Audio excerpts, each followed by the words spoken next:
sa ulo ng mga nagbabagang port balita.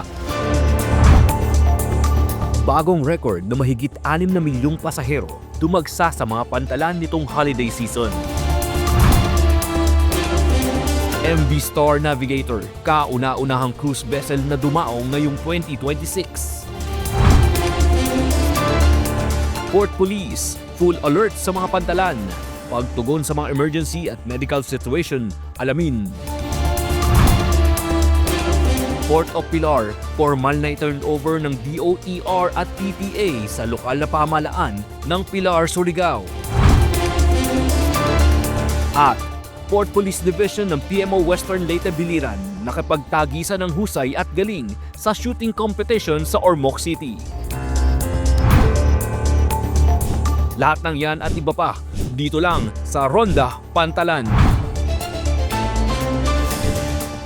Nakapagtala ang Philippine Ports Authority ng panibagong pinakamataas na record sa peak travel season matapos umabot sa mahigit 6 na milyong mga pasahero ang naitala sa mga pantalan sa buong bansa nitong nakaraang Kapaskuhan at Bagong Taon. Mula December 15, 2025 hanggang January 5, 2026, umabot sa 6,281,000 at 52 na pasahero ang dumaan sa mga PPA-managed ports. Mas mataas ito kumpara sa 4.7 million passengers noong 2024 at 4.4 million naman noong 2023 sa kaparehong panahon. Ayon sa ahensya, ang pagdami ng biyahero ay dulot ng mas mahabang bakasyon ng mga estudyante at empleyado, pati na rin ng mga karagdagang non-working days na idineklara ng Malacanang na nagbigay daan sa mas mahabang pag-uwi sa mga probinsya. Pinakamaraming pasahero ang naitala sa PMO Panay Guimaras, sinundan ng PMO Batangas, PMO Mindoro, PMO Bohol at PMO Negros Oriental Siquijor. Upang matiyak naman ang ligtas at maayos na biyahe, pinaigting ng PPA ang security screening at pagpapatupad ng mga patakaran sa kaligtasan sa mga pantalan. Karamihan sa mga nakumpiskang bawal na gamit ay mga bladed items gaya ng gunting, card knife, Swiss knife, bolo at pako. Ang ilang flammable items tulad ng lighter, posporo, butane at gasol. Tiniyak naman ng pamunuan ng PPA na tuloy-tuloy ang kanilang paghahanda hindi lamang tuwing holiday rush kundi sa buong taon. Jel Manalo para sa PPA TV.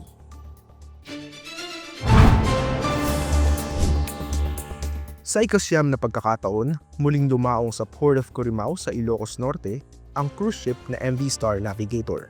Ito din ang kauna-unahang cruise vessel na dumaong ngayong taon 2026.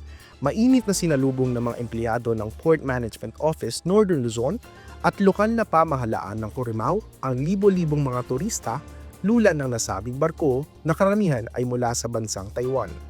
Pagdating ng mga turista ay agad nilang binisita ang mga ipinagmamalaking tourist spot sa Ilocos gaya ng UNESCO World Heritage Site na Pawai Church, Historic City ng Vigan, Pawai Sand Dunes, Sinking Bell Tower at marami pang iba. Ang pagbisita muli ng MV Star Navigator ay patunay sa reputasyon ng Ilocos Norte bilang top-tier cruise destination sa Pilipinas. Sa tulong ng pinaunlad na infrastruktura at pinalawak na passenger terminal sa Port of Corimao, inaasahang mas maraming malalaking international vessels ang dadalaw at dadaong dito sa mga susunod pang buwan. Eric Panagiton para sa PPA TV. Sa pagdagsa ng mga kababayan natin sa mga pantalan nitong holiday season, nanatiling full alert ang mga naka-duty na port police sa mga pantalan sa ilalim ng Philippine Ports Authority.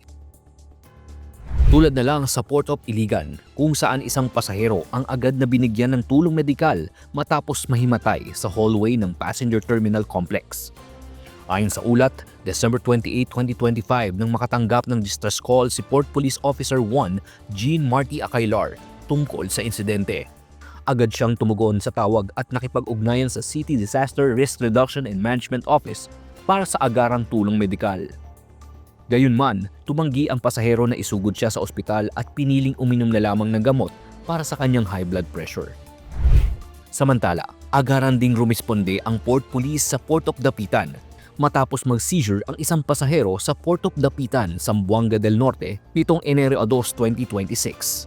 Ayon sa ulat, inatake ng seizure ang pasahero habang nasa loob ng barko na nakadaong sa ramp core ng Pantalan. Agad na tumugon ang Port Management Office Zamboanga del Norte at Port Police Department at dinala ang nasabing pasahero sa Dr. Jose Rizal Memorial Hospital upang mabigyan ng paunang lunas at serbisyong medikal. Ipinapakita ng insidenteng ito ang kahandaan at dedikasyon ng mga kawani ng Pantalan sa pagtiyak ng kaligtasan at kapakanan ng mga pasahero, lalo na sa medical emergency situation. Paul Kalayag para sa PPA TV.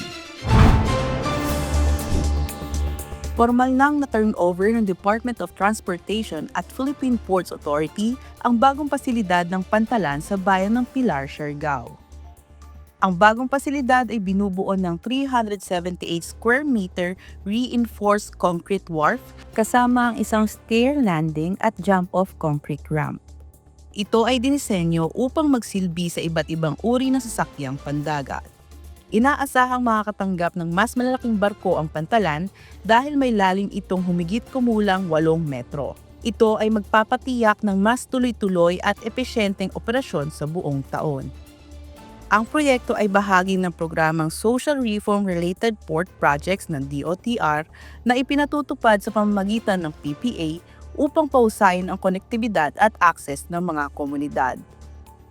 Kilala ang Pilar sa Siargao bilang tahanan ng taunang Pilar Fishing Tournament, isang aktibidad na umaakit ng mga lokal at dayuhang mangingisda na nagsisilbing pangunahing tourism event ng bayan. Ani Morales para sa PPA TV. Nagtipon ng iba't ibang law enforcement agency sa 5th Ormoc City Peace and Order Law Enforcement Cup, isang local sports shooting competition. Kabilang sa aktibong lumahok ang Port Police Division ng PMO Western Leyte Biliran.